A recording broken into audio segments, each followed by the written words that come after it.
Should the international student go back to China to get the immigrant visa or stay in the US to do adjustment of status?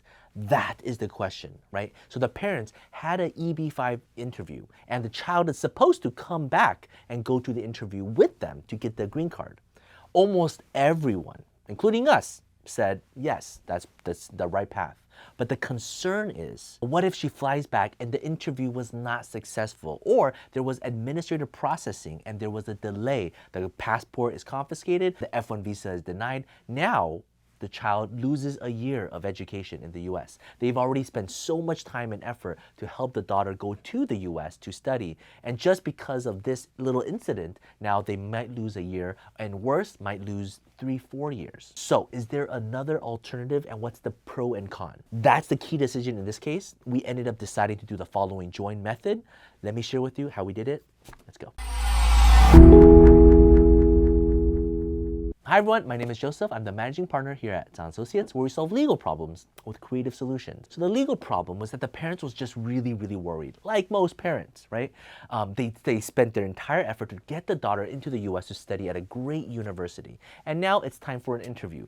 If all things go smoothly, the daughter flies back, does the interview one weekend, flies back to school, and continues with her final exams, right? Things just go on as normal. But what if it doesn't, right? You just can't predict what the consulate was going to do, and it was a very difficult case.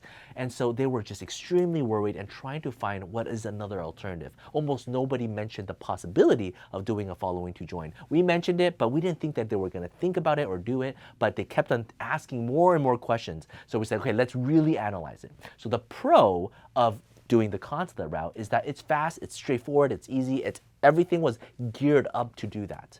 But if you choose not to, that means the child stays in the US, continues to study. The parents, both of them, go through the consulate process.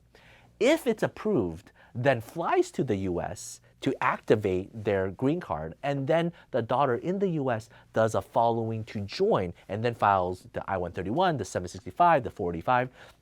Essentially, you're doing all the complicated work of the consulate process, right? Because it's already been done, it's already been packaged, we already did everything. But then after everything gets approved, you're flying to the US and you're redoing the whole thing again, but in a different method. So you're like double dipping and you're doing double the work. So that's the downside. But the upside is if there's anything that goes wrong with the parents, at least the daughter can still stay in the US using her F-1 visa and continue to study with no delay and disruption in the education.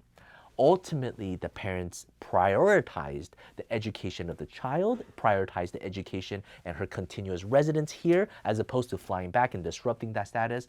They would rather double the amount of work, but to guarantee that it was more smooth, essentially.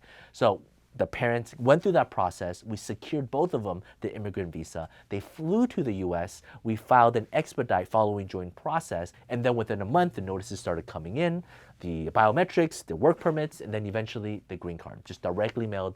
They were so happy the three of them were able to get the green card without a disruption on the child. All of this took a lot of planning. This was a super unusual case because most people would just choose to fly together and go through the process and everybody gets the green card and come together. Why would you split up, right? But the thing is about this is normally we won't do that. Most likely you won't do that. Most people just won't do that. But some people have other considerations. And when you have another consideration, you will ask, is there a different way?